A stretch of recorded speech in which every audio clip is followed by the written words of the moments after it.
ശ്രീ കല്ലിയൂർ ശശി തുടക്കത്തിൽ ഇത്ര വിപുലമായി പറഞ്ഞു എന്നുള്ളത് ഇതിൻ്റെ ഒരു അടിസ്ഥാന വസ്തുതയാണ്. കഴിഞ്ഞ ദിവസമാണ് ഷൈൻ ടോം ചാക്കോയുമായി ബന്ധപ്പെട്ട കേസ് വിശദമായി സംസാരിക്കുകയും ചെയ്തത്. അപ്പോഴൊക്കെ ആളുകൾ പറയുന്നത് സിനിമാ മേഖലയിൽ നിന്ന് എന്തെങ്കിലും ഒന്ന് കേൾക്കുമ്പോൾ വ്യാപകമായ ഒരു പ്രചാരണം, കുറ്റപ്പെടുത്തലൊക്കെ നടക്കുന്നുണ്ട്. അത് ആ മേഖലയെ ലക്ഷ്യമിട്ടാണ് എന്നുള്ളതാണ്. ഇന്ന് സംസ്ഥാനത്ത് അറസ്റ്റിലായത് ഏറ്റവും കൂടുതൽ ആഘോഷിക്കപ്പെടുന്ന രണ്ട് സംവിധായകർ കൂടിയാണ്, അല്ലേ? പ്രതിഭയുടെ പേരിൽ ഒക്കെ വലിയ തോതിൽ ആഘോഷിക്കപ്പെടുന്ന രണ്ട് സംവിധായകർ കൂടിയാണ്. കുറച്ചുനാൾ മുമ്പാണ് നിർമ്മാതാക്കൾ കൂട്ടമായ മാധ്യമങ്ങൾക്ക് മുന്നിൽ വന്ന് സർക്കാരിന് മുന്നിൽ ഒരു ആവശ്യം മുന്നോട്ട് വെച്ചത്. സിനിമാ സെറ്റുകളിലടക്കം പരിശോധന വേണം എന്നുള്ളതടക്കം. എന്തുകൊണ്ടാണ് ഇത് നിയന്ത്രിക്കാൻ കഴിയാത്തത്? എത്ര ഗൗരവത്തോടെയാണ് ഇതിനെ സംവിധാനം കാണേണ്ടത്? അല്ല, സംഘടനാ സംവിധാനത്തിൽ നിയന്ത്രിക്കുന്നതിന് ചില പരിമിതികളുണ്ട്. ഇവരെയൊക്കെ ഇപ്പോൾ നമ്മളൊരു ഷൂട്ടിംഗ് നടക്കുന്ന സെറ്റിൽ വെച്ചാണ് ഒരു സംഭവം ഉണ്ടായാൽ ഇപ്പോഴത്തെ ഒരു പുതിയ സർക്കാർ നിർദ്ദേശം അല്ലെങ്കിൽ ഹൈക്കോടതി നിർദ്ദേശിച്ച് സർക്കാർ വഴി നമ്മൾക്ക് നിർദ്ദേശിക്കുന്ന പ്രകാരം ഒരു IC കമ്മിറ്റിയൊക്കെ ഉണ്ട്. ആ കമ്മിറ്റിയിൽ ഈ ഇതടക്കം ലഹരി ഉപയോഗിക്കുന്നവരെ അടക്കം അവിടെ ആരെങ്കിലും നോട്ടീസ് ചെയ്താലോ അവരിൽ നിന്ന് തിക്താനുഭവം ഉണ്ടായോ അത് ഇൻഫോം ചെയ്യാനായിട്ട് ഇന്റേണൽ കമ്മിറ്റി എന്ന് പറഞ്ഞാൽ ഓരോ സിനിമയുടെ സെറ്റിലും ഉണ്ട്. അത് കാര്യക്ഷമമായി പ്രവർത്തിക്കണമെന്നാണ് നിയമം. അത് നിയമം അനുവദിച്ചിട്ടുള്ളതിനകത്തുനിന്നുകൊണ്ട് പ്രവർത്തിക്കുന്നവരാണ്. അവർക്ക് ഏതാണ്ട് കുറച്ച് ജുഡീഷ്യൽ പവർ കൂടെ ഉണ്ട് അവർക്ക്. കാരണം അതിൻ്റെ ഒരു ഹെഡും പിന്നെ അതിനൊരു വെളിയിൽ നിന്നുള്ള ഒരു ഔട്ട്സൈഡ് മെമ്പർ എന്ന് പറയുന്നത് ഒരു അഡ്വക്കേറ്റ് ആയിരിക്കും.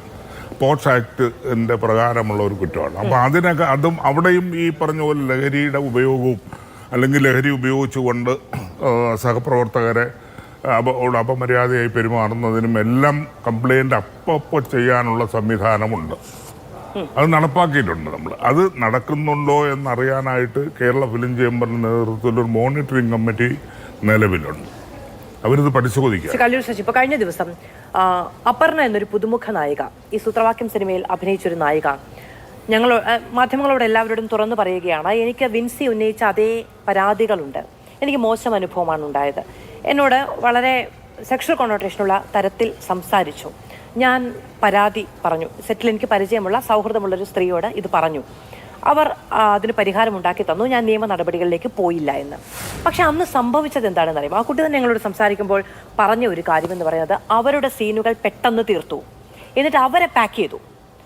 അതായത് പരാതിയുള്ള ഒരാൾ ആണ് ഈ പരാതി ഉന്നയിക്കുന്നതെങ്കിൽ അവരുടെ ഭാഗം വേഗം തീർത്തുവിട്ട് ഒരു പുതുമുഖ നായിക ആദ്യത്തെ സിനിമയാണ്, ഇനി അവർക്ക് അവസരം കിട്ടുമോ എന്നുള്ളത് മറ്റൊരു ചോദ്യമാണ്.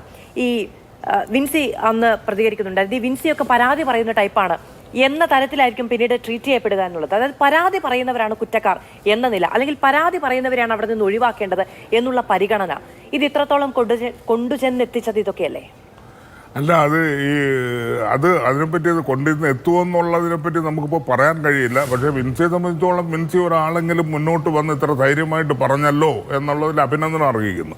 കാരണം അതിൽ നിന്നാണല്ലോ ഇതെല്ലാം തുടക്കം. ഷൈൻ ടോം ചാക്കോയുടേതും അതിൻ്റെ പോലീസ് നടപടിയും മറ്റുമൊക്കെ. കാരണം ഇങ്ങനെ ഓരോരുത്തരും മുന്നോട്ട് വന്ന് പറയണമെന്ന് തന്നെ ഞാൻ പറയുന്നത്. പൊതുസമൂഹവും അറിയണം, പോലീസ് അറിയണം, നിയമ സംവിധാനം അറിയണം. ഈ സിനിമ എന്ന് പറയുന്ന ഒരു ഗ്ലാമർ മാധ്യമമായതുകൊണ്ടായിരിക്കാം ഈ എല്ലാ ചാനലും അത് തന്നെ ഫോക്കസ് ചെയ്തുകൊണ്ടിരിക്കുന്നത്. പക്ഷെ നമ്മളെ സമൂഹത്തിൽ അത് മാത്രമല്ലല്ലോ എന്നുള്ളത്, അതവിടെ നിൽക്കട്ടെ. പക്ഷേ നമ്മളെ സംബന്ധിച്ചോളം ഈ സിനിമയിൽ നിന്ന് ഒഴിവാക്കാനായിട്ട് ഈ ഒരു ചാനലിൽ വരുന്നത് നല്ലത് തന്നെയാണ്. നിയമത്തിന്റെ വഴിക്ക് പോണത് നല്ലത് തന്നെയാണെന്നാണ് ഞങ്ങളുടെ അഭിപ്രായം. ഇതൊരു 5-8 വർഷത്തിന് മുമ്പ് തന്നെ സിനിമാ മേഖലയിലുള്ളവർ തിരിച്ചറിയാതിരിക്കുന്നില്ല, സിനിമയെ മുന്നോട്ട് കൊണ്ടുപോകുന്നവർ ആരും അത് തിരിച്ചറിയാതിരിക്കുന്നില്ല, പക്ഷെ നിയന്ത്രിക്കാൻ കഴിയുന്നില്ല എന്നുള്ളതാണ് യാഥാർത്ഥ്യം, എന്നുള്ളതാണ് നമ്മുടെ മുന്നിലുള്ളത്.